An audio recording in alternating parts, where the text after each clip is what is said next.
5:13 WMAZ Morning starts now. Good Monday morning and happy first day of school for Wheeler and Telfair counties. I'm here with your back to school forecast and your 7-day forecast this morning.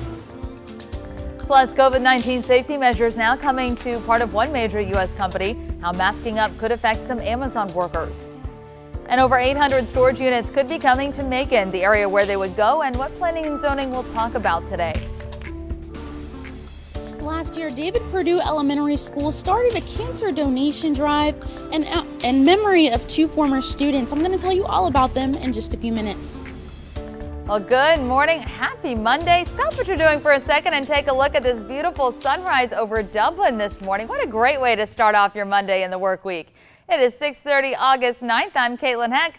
Well, let's turn it over to Taylor. She has a look at your forecast. Is the rest of the day going to be that pretty, Taylor? Caitlin, you already knew the answer to that one. We have the afternoon showers and storms, so some people might not see as pretty skies today, but I would enjoy this beautiful sunrise while you can.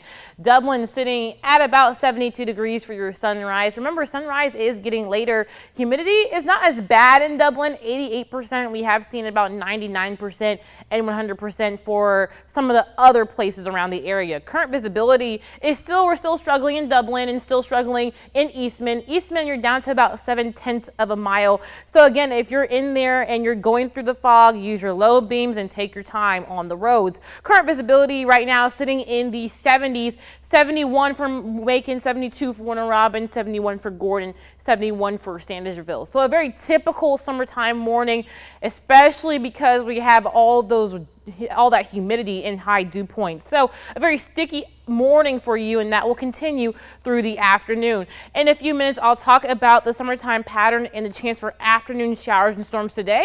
Plus, heat indices on the rise and the tropics, hello, they're waking back up. All right, thank you, Taylor. We'll check back in a few minutes. COVID-19 is now affecting a longtime rock band's upcoming show. A cruise line's vaccination request may be moving forward, and you may need to grab the mask if you're an Amazon worker. These are 3 COVID-19 related headlines we're taking a closer look at this morning. Tonight's Pro Football Hall of Fame concert features one less performer. Leonard Skinner pulled out after guitarist Ricky Medlock tested positive for COVID-19. The band was set to co-headline the concert tonight with Brad Paisley. The band also suspended shows in Mississippi, Georgia, and Alabama. And a cruise line may now be able to require proof of COVID-19 vaccination. Last night, a federal judge granted Norwegian Cruise Line's request to temporarily block a Florida law. That law banned cruise companies from asking passengers for proof of coronavirus vaccination before they board a ship. The state's attorney said the law's aim is to prevent discrimination against passengers who don't get vaccinated. Norwegian says vaccine proof is needed, though, to safely resume its cruises. A Norwegian cruise is set to depart from Miami on Sunday. It will be the company's first voyage from Florida since the pandemic paused its operations. And some Amazon employees must now mask up. Starting today, the company requires all of its 900,000 U.S. warehouse workers to wear masks indoors, regardless of vaccination status. The move follows steps by a number of other retailers, including Home Depot, Walmart, and Target, to mandate masks for their workers. In most cases, those mandates are for workers in areas with substantial COVID-19 spread. Masks are also coming back in schools. That includes one of the largest school districts in Georgia.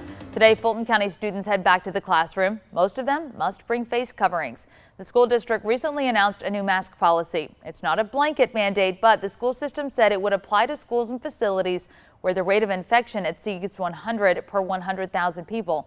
That affects all cities in the district except for Johns Creek.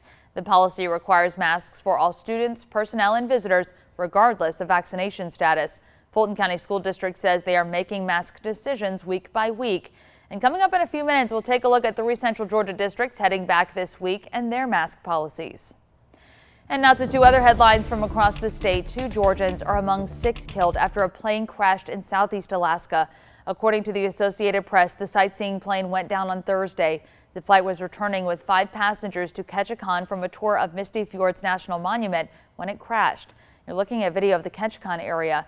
Chief of the National Transportation Safety Board's Alaska region says the agency hoped to recover the wreckage yesterday, but he says poor conditions got in their way. He says the crew planned to try again today. And Georgia could see over 1,000 job positions open in the next few years. A California company that makes surgical robots will invest $500 million in an Atlanta area expansion. They also plan to hire 1,200 new workers by 2024. The Intuitive Surgical announced its plans last week. It's one of the largest announcements in terms of jobs and investments in Georgia this year. Intuitive says it already has about 180 employees at an office in Peachtree Corners, northeast of Atlanta. The company says it will build out a larger campus there by 2024. Intuitive will perform manufacturing, engineering, medical worker training, and administration. And storage units could be coming to the Old Virginia College campus in Macon. That's just one of the items on the Planning and Zoning Commission's agenda for today. Today, commissioners tackle the possibility of allowing a 2-story self-storage unit facility at the site on Paul Walsh Drive. It could include around 850 storage units. The agenda says the discussion on a new truck stop around Sardis Church Road is deferred until further notice. Commissioners already deferred that vote in the past. Planning and Zoning meets at 1:30 this afternoon. And looking ahead on Wednesday, you may see your phone buzzing with an emergency alert, but don't be alarmed. It's part of a nationally scheduled test of the Emergency Alert System and wireless emergency alerts.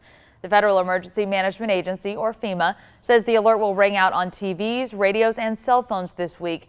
It's set to happen across the nation on Wednesday between 2:20 and 2:50. All right, the time is now 6:36. At least for those kids heading back today, they get a pretty decent start to the morning at the bus stop. Oh, yeah, I agree. I mean, I feel like a nice, beautiful sunrise to start the day, very good vibes as you're going to school, a nice, positive energy. Because we love to see it. Sometimes, you know, it really does. It's really hard after a summer break to go right back to school in August. So this is true. It is true. I've experienced it myself. Right now over the National Fairgrounds in Perry, what a beautiful sight. That sunrise is starting to peak up. Temperatures right now in the low 70s. Again, humidity at 99%. So again, just make sure that you are taking water with you to school and drinking plenty of water at recess because it will be hot and humid. The reason it is hot and humid is because we do have some southerly flow coming into the area. That just brings a chance for more moisture to come into the air, and there's nothing blocking this moisture from us. We only have this high pressure system in place just helping with that flow, and it's sitting right over the Appalachian Mountains. So through your day, we won't really have any storms through the morning. So by noon, we'll still be pretty clear outside, but then as we head after 2 p.m., that's when the storms start firing up with the heat of the day. So by 3, we do have some isolated showers and storms, just little pockets of rain. Some of that could produce some heavy rain, gusty winds, frequent lightning, just a typical summertime storm. Most of that rain will continue through your 7 p.m. hour, so we will see some more isolated showers and storms this evening. Now by early tomorrow morning, most of that will be gone. So it will be just a typical summertime day with afternoon showers and storms and clearing out for the morning. So here's your day at a glance. Through your 7 a.m. hour, patchy fog is still in the area, temperatures in the 70s. Heat indices, though, we're starting to see them start to climb with the forecast. We're seeing some of them flirt with the triple digits today, but heat indices will definitely be over the 95-degree mark. At noon, we'll still be in the upper 80s. And by the evening, again, afternoon showers and storms are possible with temperatures topping out into the mid-90s. Across the area today, here are your high temperatures: 92 for Vidalia, 94 for Milledgeville, 94 for Macon and Warner Robins, 93 for Dublin, 92 for Eastman, 92 for Monticello, and 91 for Butler. Again, afternoon showers and storms are possible for today. Now we'll have more moisture in the air for tomorrow, so we'll have a better chance for rain and showers and storms as we head into your Tuesday. So Tuesday morning, we could see a little bit of rain starting to form around 11 a.m. Temperatures in the 80s consistently, but already starting to feel like the mid to upper 90s across the area.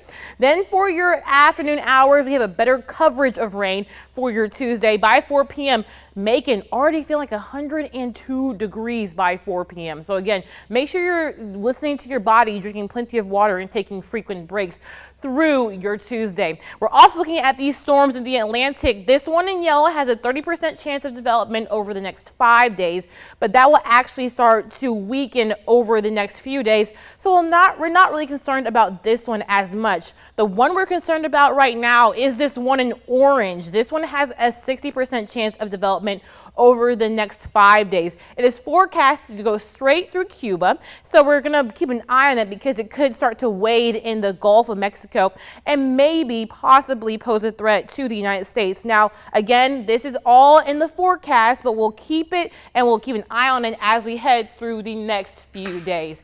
Here's your 7-day forecast. Temperatures in the 90s consistently, just about average for this time of year. Today will be the least chance for rain, but as we head towards Wednesday and Thursday, a much better chance for afternoon showers and storms.